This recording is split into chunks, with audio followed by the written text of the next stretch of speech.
very special celebration of life for our dear friend, David Mancuso, who, let's give him a hand now.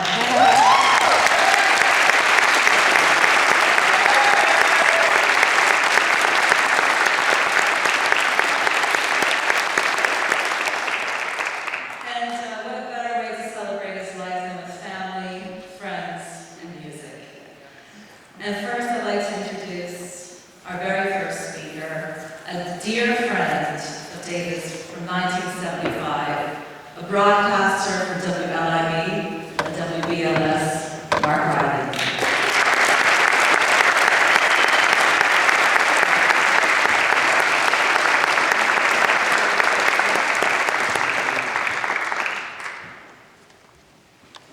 Wow, good evening. And happy Valentine's Day. Thank you. Let me say first, thanks for being here. This is a special night for a very, very special person. We're celebrating the life and legacy of David Mancuso.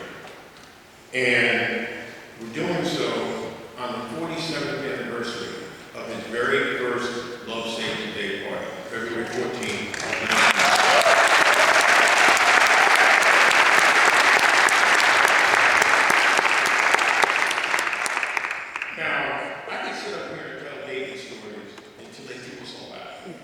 But I'm not that greedy. But I do want to say this. The first time I went to Loft, the first thing I did was the blues.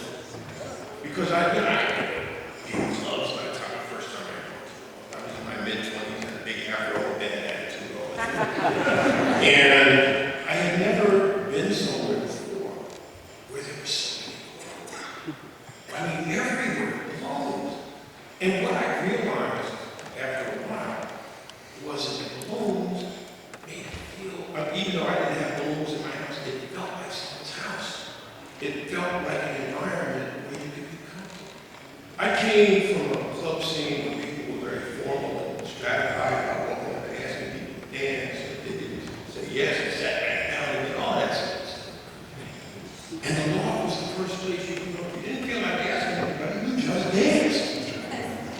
and you danced.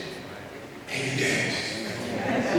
Because that's what you danced as long as you felt like dancing. And I have to tell you, there were some nights that I would start dancing and I would think to myself, okay, well, when this song is over, So true. Oh my gosh, so true. but then you played something else that I loved, and I didn't stop. And then at the end of that, I'm going to sit down here. Go. Because David had this incredible, almost magical ability to play music that you loved and that you heard differently inside his space. For me, and this has to do with the fact that I worked in the radio business for a very long time. If it wasn't for David, I would never have known, at least not at that point in my life, about clip shaping. I was running with people, and we thought the greatest speakers in the world were these speakers called record-linears. They were really good speakers, don't get me wrong, do get it. But the thing with record-linears, and I said to David once, what's the difference between record-linears and clip shaping? He said, Mark, record-linears require a certain amount of power to reach, I think it was 105 dB. I don't want to get too technical for people, but that was the way he talked. And I said, well, what are you talking about? He said, look at the specifications. You need about 75 watts per channel. And Colleen and I had a discussion earlier today of, I guess Class A sound, but maybe not. But that's what it took to drive record-linear. And then he said to me, but you know, you can drive clip shoes to the same dB with 1 watt. I said, you're crazy. You're nuts. Can't be done. And then he showed me that yes, it could be done. And that's when I learned the difference between Class A sound and essentially everything else. I learned about speaker efficiency. But that's really only part of my memories of David. My memories include umpteen dinners at a restaurant called Rocco's. Yay, Rocco's! Yeah! David would take 10, 15 of us to Rocco's. You know, I worked at the record for a while. When we were done, he said, "Come on, let's go to Rocco's." And David would rack up like $200 bills in Rocco's, feeding all of us with stories. You know, it was the joy he got from giving. You know, when I was a kid in church, there was a point at which the priest always said it was more blessed to give than to receive. I knew that was the time to get ready to collect money. But David really lived that. It was more blessed to him to give to all of you, to me, than it was to receive. I was there the night of the blackout in 1977. Extraordinary day. He had a group, I believe it was called, there's something like a group called Moment of Truth. Was supposed to be performing that night. And they were doing a sandwich. And suddenly, the lights went out. And we're all thinking, man, David didn't pay the bill. So I walked the dance floor into the vestibule of 99 Prince Street, just in time to hear somebody say, hey, I'm on the phone with somebody down at Canal Street. They don't have any lights here. And so began this incredible night when people brought boomboxes onto the dance floor and played music, and people danced like it was a Oh, I went to work the next morning and literally danced from Prince up to 22nd Street to my child. It was an incredible night. I'm going to tell one of the very, very quick stories. I'm going to talk about the upside down. Christmas trees he kept in the basement of Prince Street during the holidays, where the funny Easter Bunny, which you know about. But one thing that I'll never forget, and again, I told Colin about this earlier. One night, David was playing a which is a craft, a wildly popular song. All right, people on the dance floor dance. And, you know, at the mall, when people kind of danced together, it was almost like one human organism. There'd be 1,000 people on the dance floor, but they were all one. Okay?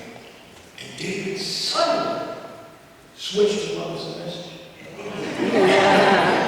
So I said, David, what happened? You know, because he wasn't into those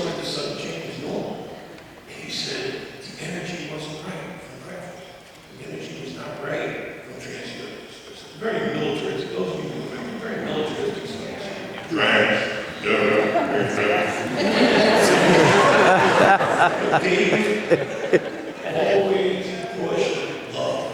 Love, in fact, saved the day and was the message. And all of these things made the Loft a special place, and David Mancuso a special person. A man of principle, a man of integrity, and a man who believed that his party brought diverse groups of people together. And through that mingling of people, social progress was made. Look at yourself. He was right. I'm not going to bring it back up again. It's not only going to be God's word.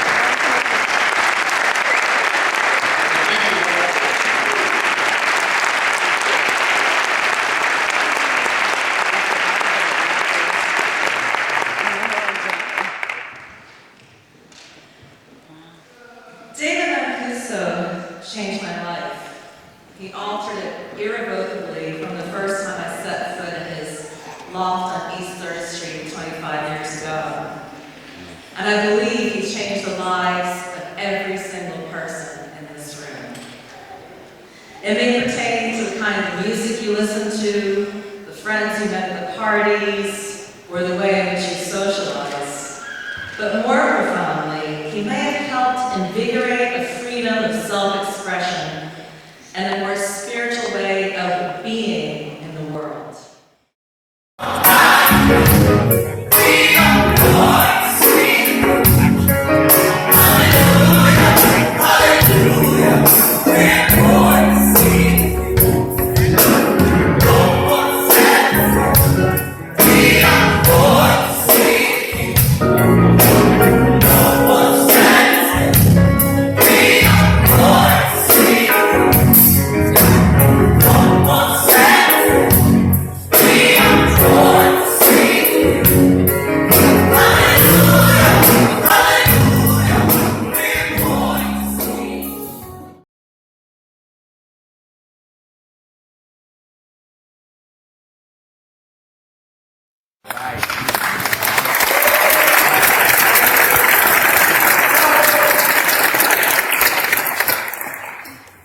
You know, looking out,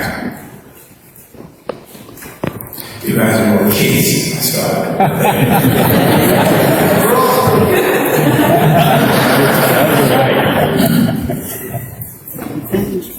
When I look at you, I don't see where you are.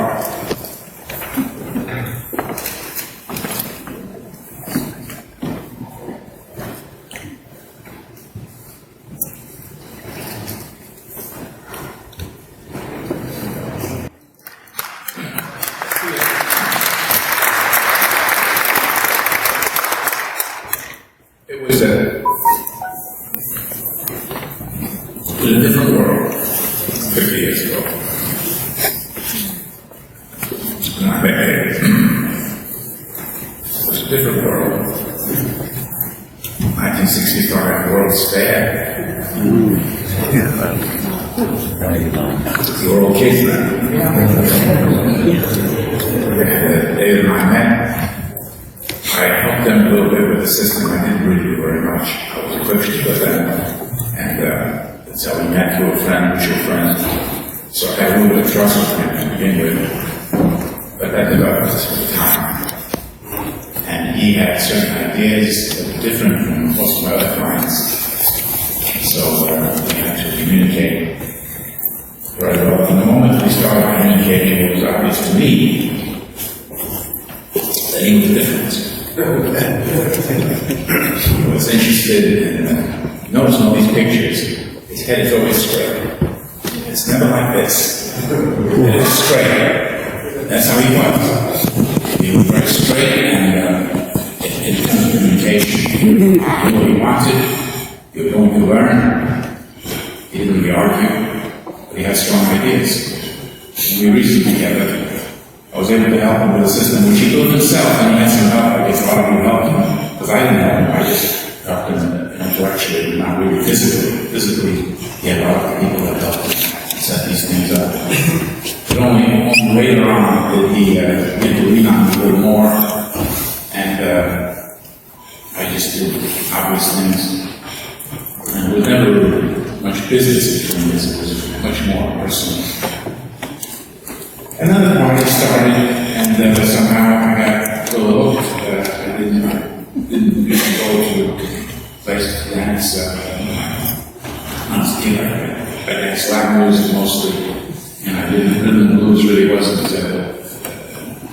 known to me until my girlfriend and we went to Davis together, and she really liked it. So I came on more.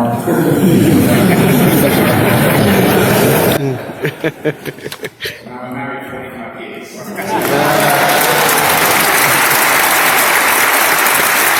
right.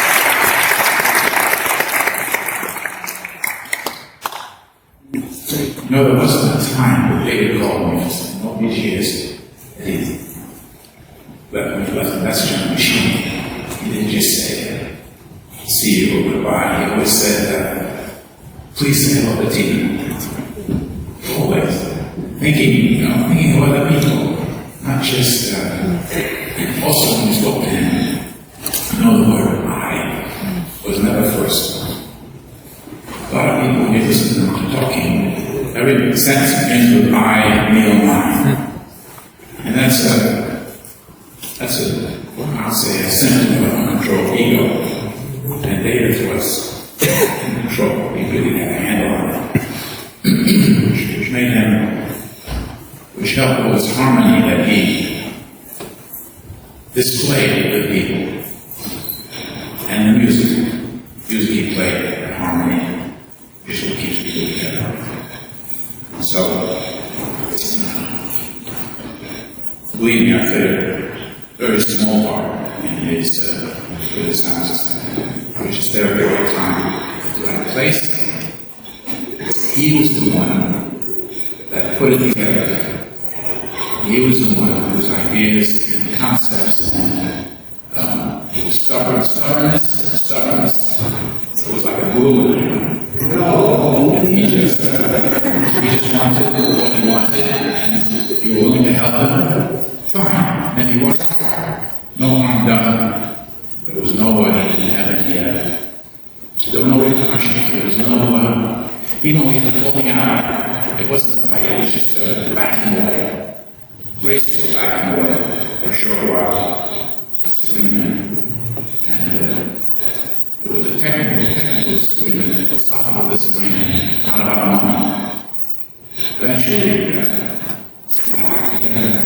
we've been together ever since for a long time. I guess between 65 and 70, I don't know exactly the year, until 30. And I do hope that those of you who are helping him were helping him, continue to help him, and you are able to help.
I've been a DJ for 45 years and a record pool director for 41 years. And although I always wanted to be a DJ, I never wanted to be a record pool director. It was David who convinced me. Back when the record pool, his record pool, the record pool started, That's me. there were 3 people that reached out to the DJs across New York City to ask them if they wanted to be part of this new project that David was the spearhead of. I brought a copy of it here in case anyone wants to look at it. This is the original Declaration of Intent that was signed by David and 2 other DJs, Stevie Acquisto. Yep. Rest in peace. And my best friend at the time, Paul Casella. Paul. Right in. Tony!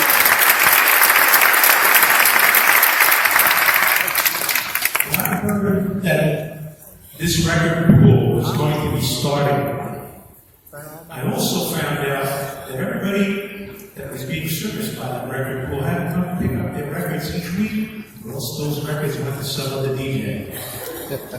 Everybody that's back in those days knows that's true. I asked my best friend, Paul, I said, you know, there's a bunch of us that live out on Long Island that might have a rough time getting in to pick up their records every single week. What if I send a vehicle in and we pick up all the music for the guys and gals that are out on Long Island, and we'll be part of the New York record pool, 99 Prince Street pool, and be like a substation. And Paul spoke to Steve and David, and next week I would call Paul and I would say, Paul, what's the answer? And he said, I don't have an answer for you yet. And week after week, I would ask Paul, well, what's the answer? And he said, I don't have an answer for you yet.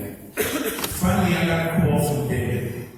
And David said, Paul told me that you are interested in being like a Long Island substation for the record pool that we're starting. And I said, yes, that's true. And he said,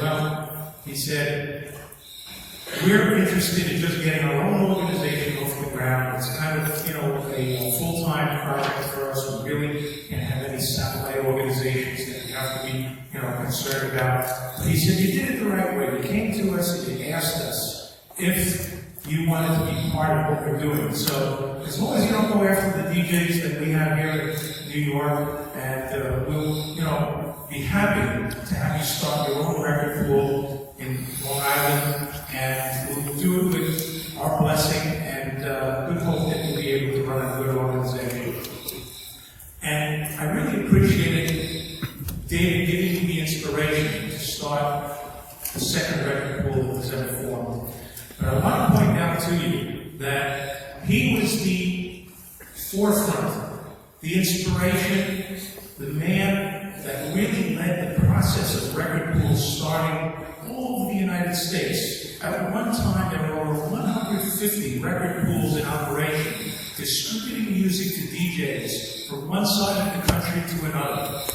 And sometimes when people ask me who I feel is the most important person that has helped the proliferation of disco and dance music during that period, I tell them it's David.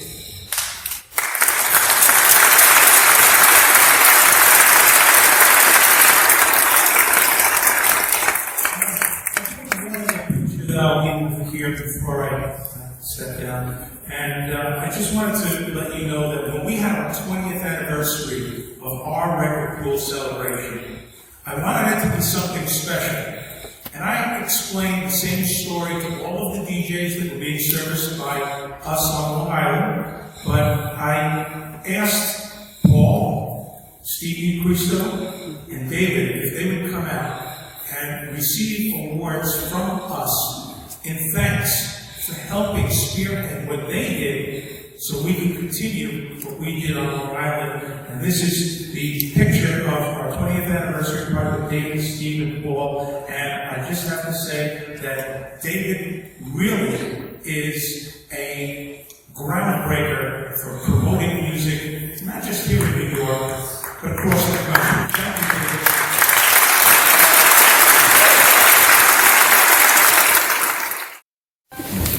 Thank you, David. Well, great speeches about David, and I know David in two faces. The one that he was with us as a family, and the one that he was what you think of. When you think of David, you think of the Loft, the place where you can wait for the week to end and get there. A place where you are going to meet and be with your friends. A place where you're going to only hear the best music played in a way that no one else played.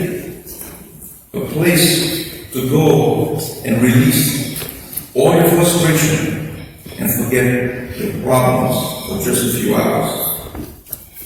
Every Saturday, you walk into the place, and it was the beginning of an adventure, like everybody else knows.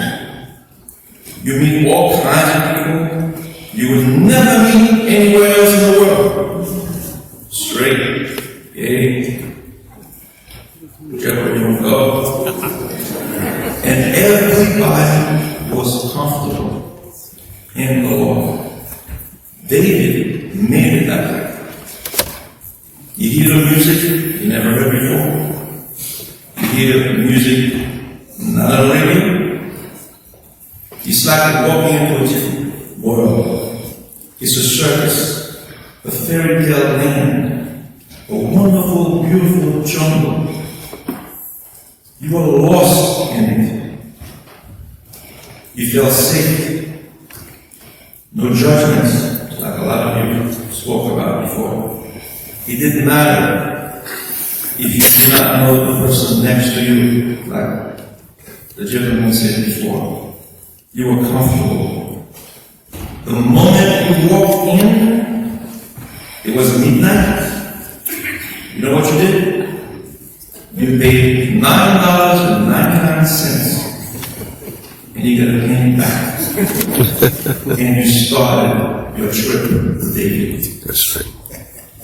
For David, it was not just his bread and water, it was his home that he shared for one night a week with all of you,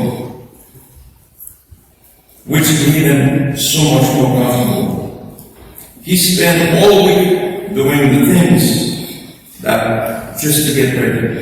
By Saturday night, all cushions were in the places, food was ready, drinks was ready, kitchen was ready to serve, clean red bathrooms with dim lights. The lighting in the place was different in every room. The ceiling was a sea of balloons, huge disco ball. He played the most powerful system, specially made for the Lord. We all spoke about that. At the time, he played on top of the dance floor with an open window, so he can see, so you can see him. All the DJs all the time, you can see him. Until one day, he decided no way he was going to do that DJ above the people thing. He brought everything down to the main floor.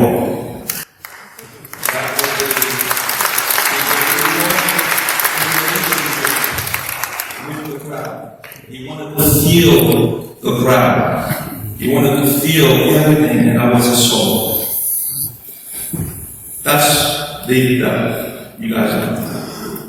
David that I know is my two sisters, Baptiste and Soraya, met David by sneaking in to the loft using what? My name.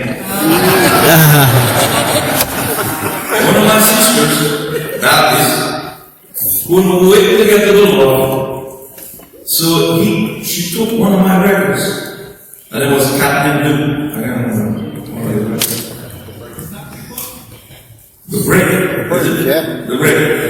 Yeah. And then she got into the loft using my record. Just to meet David. And the rest is history. David, when he met my sisters, that was it. The relationship between David and my sisters came home. David moved in. David lived at my mother's house. He never left.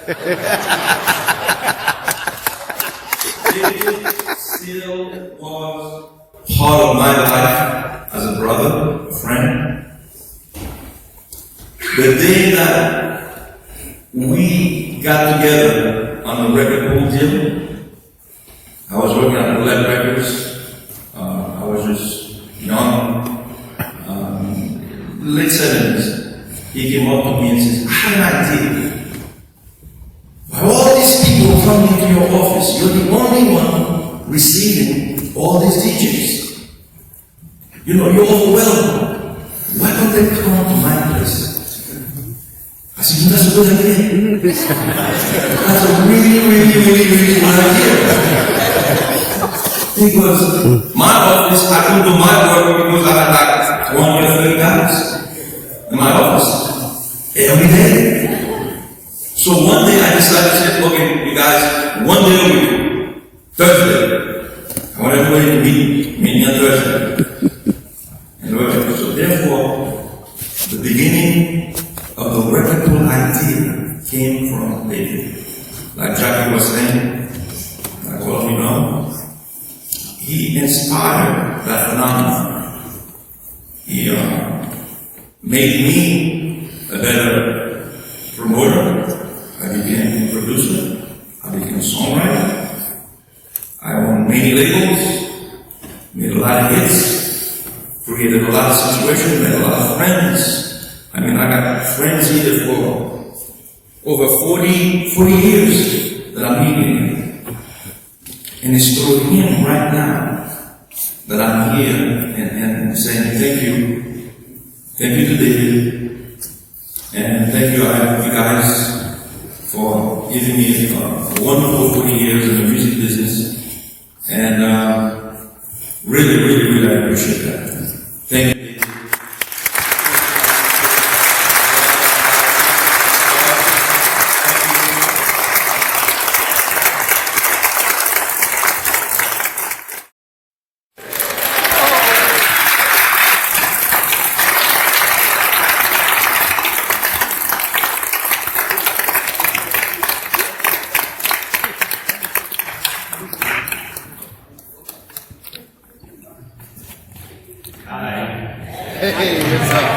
I see so many friends for 40 years, maybe longer. So many great DJs here that inspired me. I just want to talk a couple things about David. I first met David through Steve D'Augusto, who was telling me about this new idea they would have where DJs would go to one place and pick up records. At the time, I was 16 or 17 years old, and just dreaming about playing records. I had been DJing at my friends' sweet 16s and school dances in the Bronx. And hooky parties. And hooky parties. And he said, oh, we're having this meeting at 99 Prince Street. And I was like, that's where the Loft is. See, I wasn't old enough to go. I'm 59 now, and when I was 17, I probably looked like I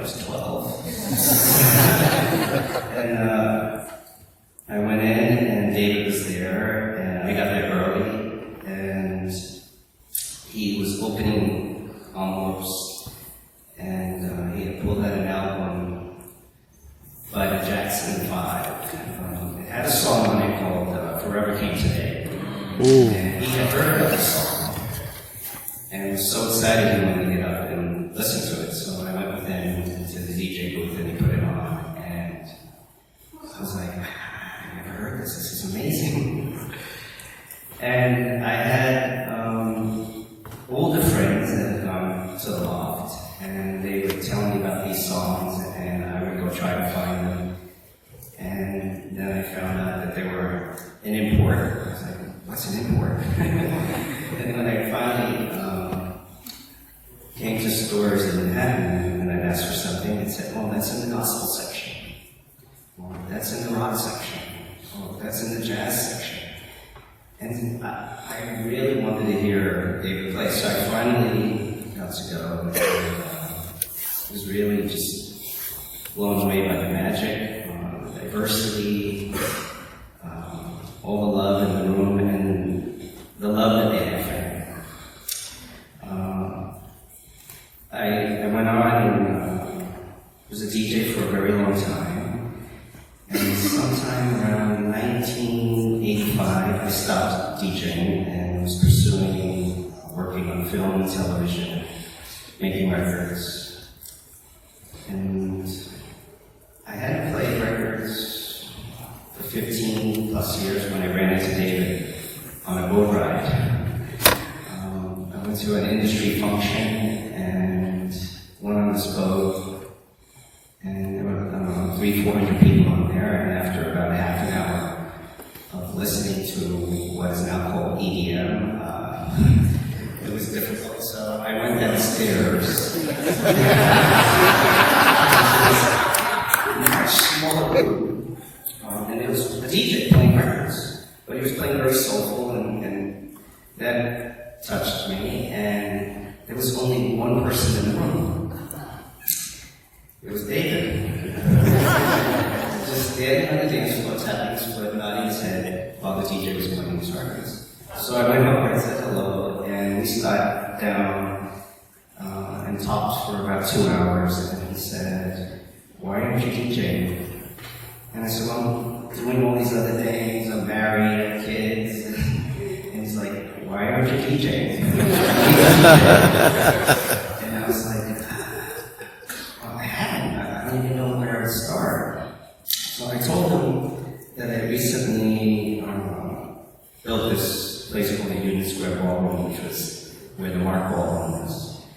And he was looking for a space to do a loft party, so I had him meet me there so he could see it. I figured he'd love it because it didn't look like a discotheque in any way.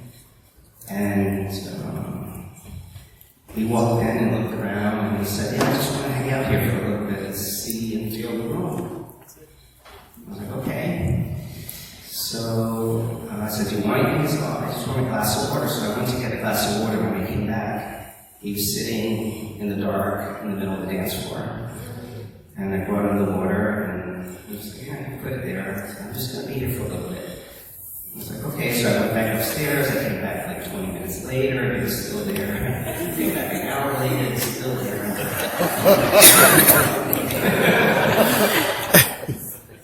And after about 2 hours, he just said, let's do it. Let's do a loft party. So I was so excited that he wanted to use the space, and we set up this party. And it was interesting because my daughters at the time were 9 and 10.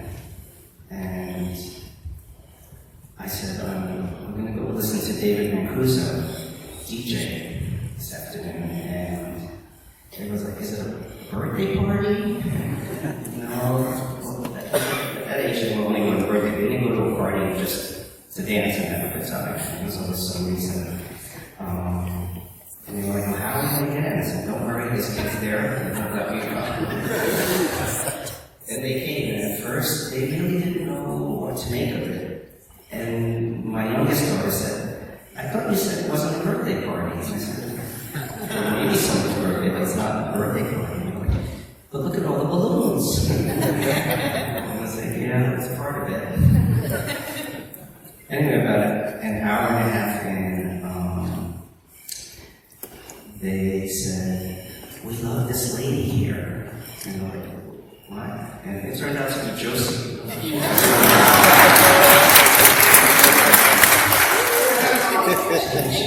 me these clothes on.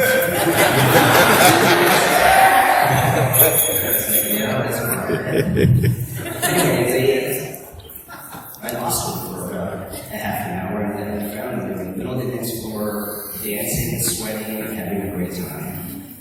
And they loved it. And later, I was standing behind David, looking out with them. And my youngest one said, "I want to do that." And I was like, "Okay, what's that?" He said, "What he's doing, I want to do that." And I was like, "Do you want to play records?" She's like, "Yeah." "You think he'll let me?" "I'll do that right now." I'll have to ask.